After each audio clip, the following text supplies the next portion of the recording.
Okay, well, obviously I'm not Ed Roberts, and I know it would be a disappointment to many of you that he's not here, not able to speak because he has a cold. And if you've got a cold and if you begin coughing in this atmosphere, then you're not always greeted as maybe you don't have a cold, maybe you have something else. So I can understand Edward's decision not to appear. But as I say, it's a pleasure for me, and it's also a great honor for me. There's a certain sense at which when I listen to people, I begin imitating the way they talk, and so I could do that with Edward because he has a particular way of talking, but I'll leave it to you that know him better than I am to try to imitate that. So before I begin his talk, who is Ed Roberts? And of course, for any of you who are here, or Newfoundlanders or Labradorians, he needs no introduction. So, but there are a lot of people who are joining us across the country virtually, and I'm going to target those at the PCO in Ottawa, and friends and colleagues who are at the Department of Finance in Ottawa. And why did we ask him to end up the session today and speak? And Ed talks about that in the speech one I'm going to deliver shortly. But let me just say that Ed started off in the House of Assembly with Joey Smallwood, who's a Liberal from around 1964, continued there to 85, which is a long period of time. And he was actually, I think, from about 72 to 85, leader of the Liberal opposition in the House. Came back in 93 to 96. Clyde Wells, Honorable Clyde Wells, was in Premier in 93 and stayed there then, and then subsequently became Lieutenant Governor. So he switched from I would say a somewhat of a partisan role to a non-partisan role. And I think when you listen to his speech today, you'll see the non-partisan voice speak to you. And so what role, for those I say in Ottawa who are listening, what role does he play? Well, for me, he plays sort of the role of the honest broker, the conscientious call to action. So in hockey parlance, I would say, listen up. So the title of his talk, it follows on from an earlier session Kara put on, is "We Did It to Ourselves." Can we undo it to ourselves? Okay. So here goes in Ed's voice. Let me start by telling you definitively and as strongly as I can that we, Newfoundland and Labrador and our people, cannot resolve the financial crisis that looms before us. We must be part of any solution. Indeed, there can be no acceptable solution without us. But we cannot overcome these problems ourselves. In one sense, that's what I'm here to say today. But I also want to set the problem in a broader context. What can we do to help resolve the problems? And what must we do? Let me set the stage. It is my strongly held view, and I cannot imagine anyone challenging it rationally or seriously, that every man or woman who has served in the House of Assembly since Confederation must share some responsibility for how we got to this state of affairs. There's only one reason why our province is today facing financial catastrophe. As a province, we have consistently spent frequently and constantly more than we could afford. I'm not trying to rehash 70 years of political debate, partisan or otherwise, on what the government of our provinces should be, and in many cases must do, in the interest of making life better for every one of their constituents. But the stark reality is that our government has spent more than they took in 63 of the 70 years since we became a province in 1949. The cry that we need this or that, and the willingness of the elected leaders of our province to try to meet those needs or wants allowed this to happen. We borrowed steadily, regularly, and in increasing amounts. Wade Locke and his colleagues, at my request, have produced a graph which shows this here. Let me see if I can get this up here, or maybe they can in the back.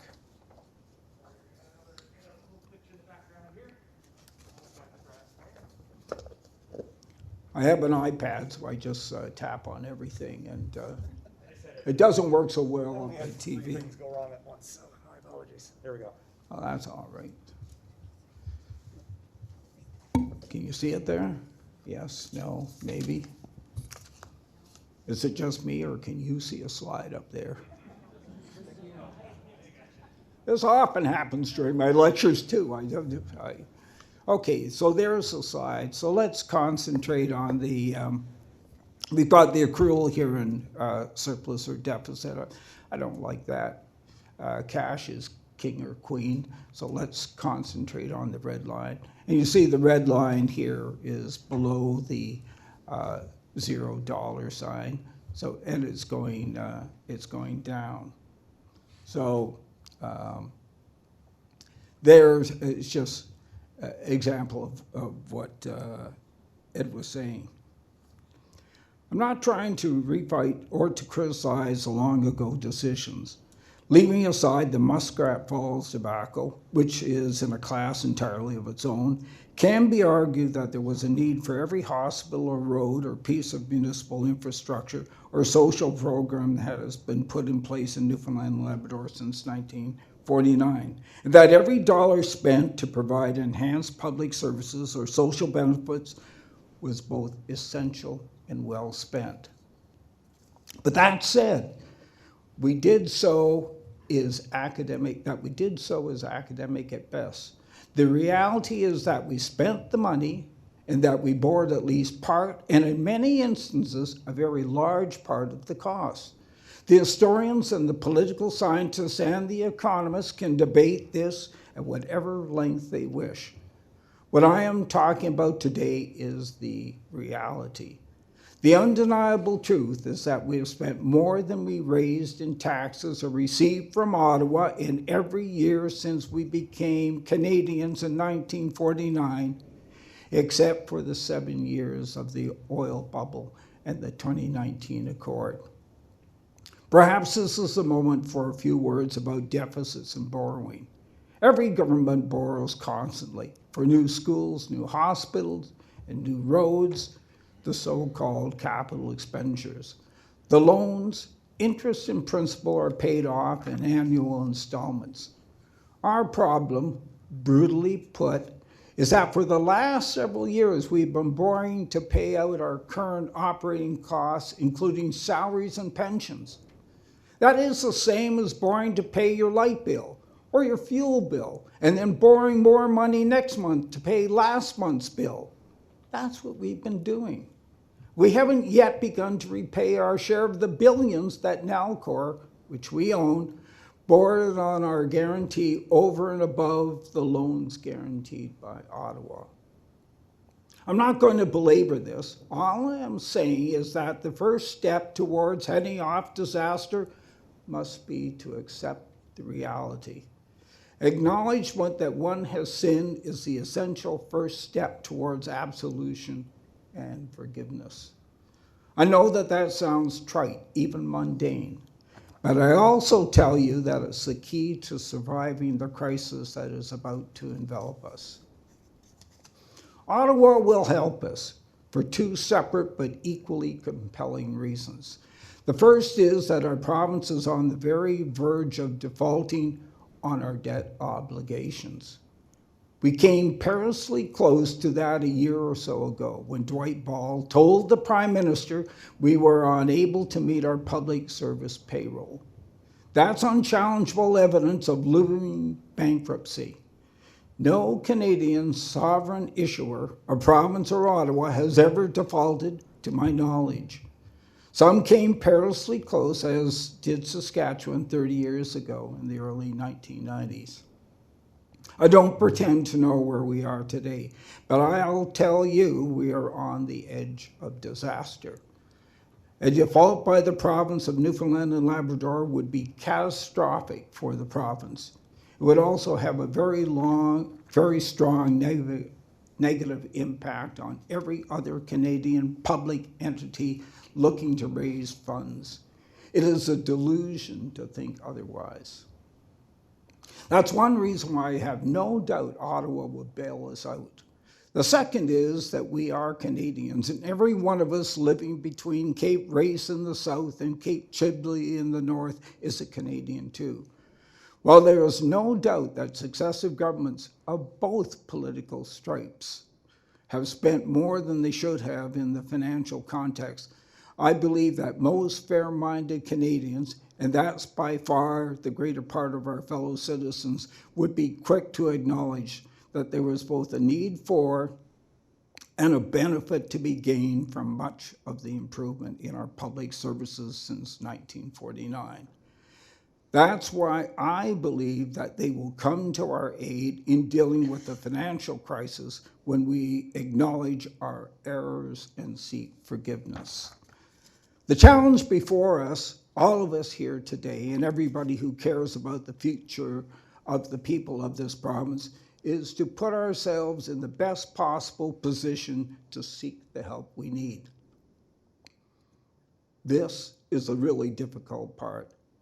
We've got to show our fellow Canadians that we have set our own house in order before we can ask them to donate part of their taxes to help us meet our needs, both to service the debt that we have already borrowed and to continue to provide the best possible level of services to their fellow Canadians, our own people. I was a member of the House of Assembly for 22 years. I won 6 elections during my first tour of duty as the member for White Bay North between 1966 and 1985, and another 2 as a member for Naskapi, as the Central Labrador seat was then called, in 1992 and in 1993, in the administration led by Clyde Wells. In my view, the best premier we've had since Confederation. And I'm prepared to argue that I would have won a 7th term in White Bay North in 1985 and a 3rd one in Naskapi in 1996 had I decided to remain in the House of Assembly. All of which I mention simply to convince you that I believe I have some knowledge of what is required of political leaders or those who seek to become political leaders.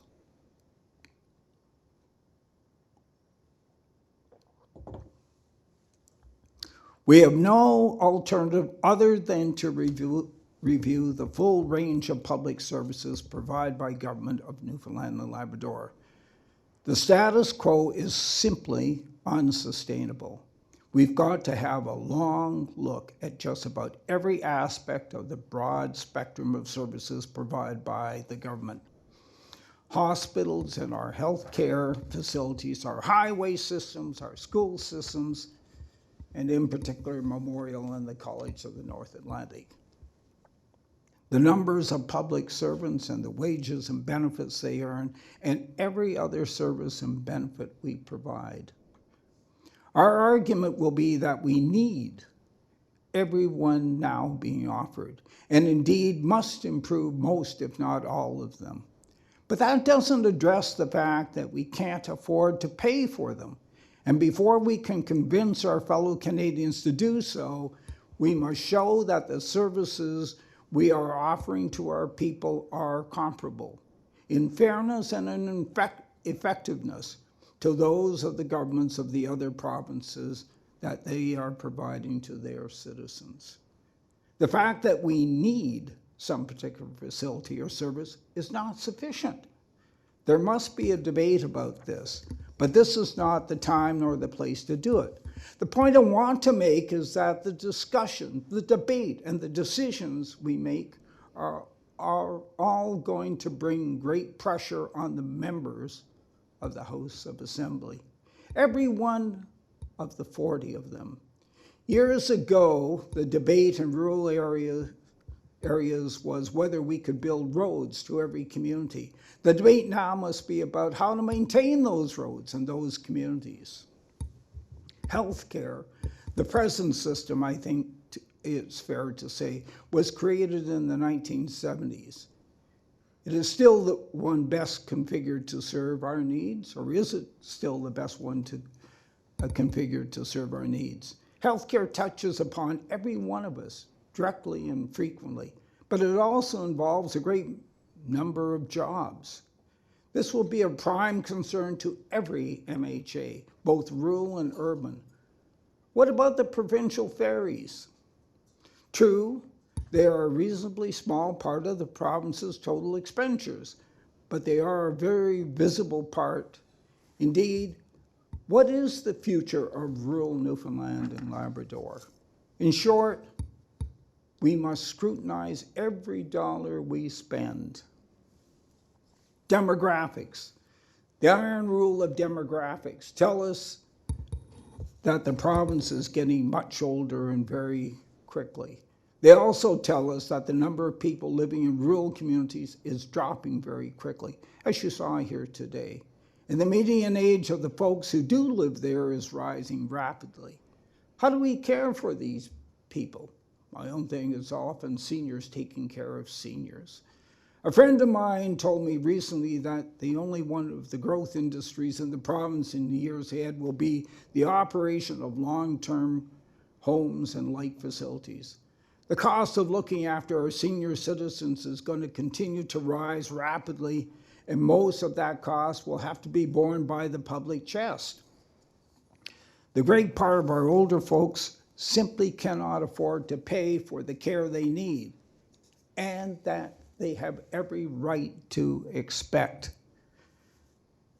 The key to what I've been saying is leadership, and specifically leadership by the Premier, the Cabinet, and every one of the 40 MHAs. Their role will not be easy. It's the MHAs who deal directly with their constituents, the men and women who will be affected most directly by whatever changes any government may decide to implement. And make no mistake, there will be many hundreds of changes to government spending and programs. None of these changes will be popular, and all of them affect every MHA's constituents directly. The efforts must be made over many years because it took many years for the problems to develop to where they are today. Every MHA, this is not a partisan issue, will have to be prepared to explain and defend them. I'm not going to pretend it will be easy for MHAs to do this. I've served one for 22 years, as I've said. But I can tell you that an effort to bring our spending under control cannot possibly succeed without the wholehearted support of every MHA. I cannot stress too strongly how important it is that MHAs both understand what must be done and why it must be done, and are prepared to stand up and defend it. There's only one issue which must be addressed by everyone who cares, as I do, about the future of Newfoundland and Labrador and her people. We must accept the reality of our province's fiscal position, and we must acknowledge that we no longer have any option except to address it. And we must do so now, not in some far-off, distant future.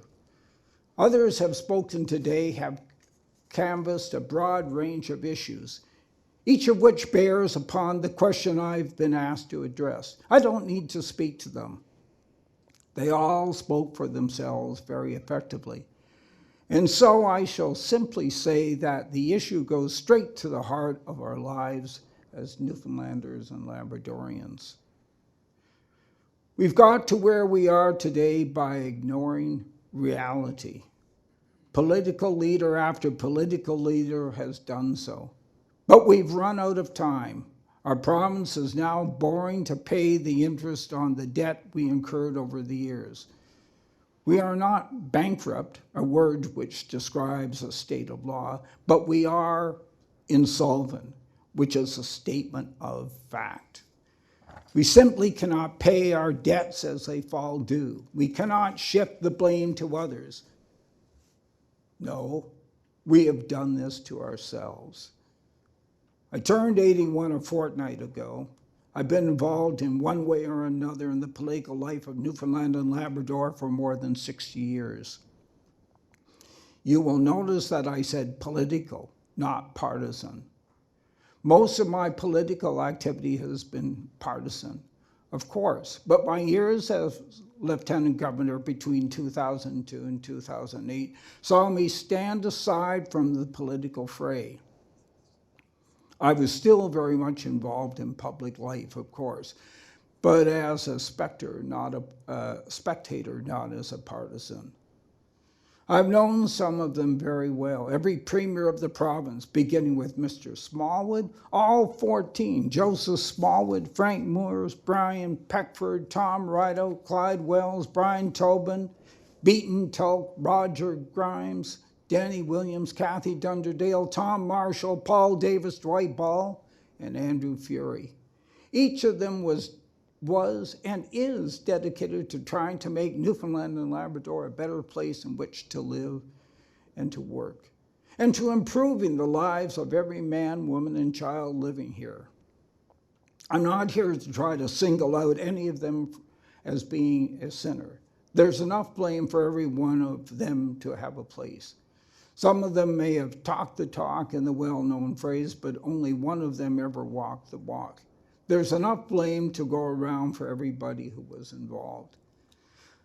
Like many of you here, I've lived through years of the talk of injustice and unfair policies that have denied us what we should have received. But the talk has not changed what has happened. Some of our grievances are real and some of them are not. But I see nothing to be gained in continuing to complain about them over and over and over again. We've got to take a different tack to show that we not only need financial support from the Government of Canada, but that we deserve it. Simply rehearsing past grievances gets us nowhere.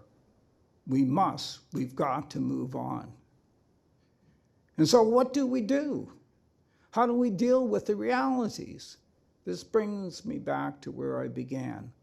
We must first of all acknowledge that we have dug ourselves into this hole and that we are still digging. We must have a long, hard look at where we spend our money and why we spend it. Only then can we look to Canada for help in dealing with the debt which we, not our fellow Canadians, have run up. I have no doubt that our fellow Canadians will help us. But we must remember that every other province is confronted with financial problems. None of them as great as ours, but all of them painful to resolve. Our government, the Premier and the ministers, and every member of the House of Assembly must stand together in demonstrating, not simply saying, that we are prepared to ask ourselves difficult questions excuse me, and to accept difficult answers. There is no way for us to blame others.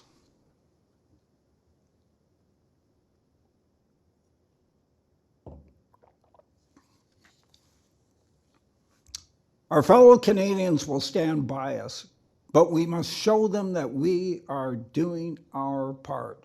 We simply cannot go on as we are, hoping against hope for some kind of economic miracle that will rescue us. We must show we are working to put our own house in order before we can ask our fellow Canadians to help us climb out of a hole in which we find ourselves. We owe it to those who have gone before us, the fathers we salute in our ode, and to those who will follow after us to do what must be done. If I may use a well-known nautical phrase, this is a call for all hands on deck. Thank you. Thanks, Ed.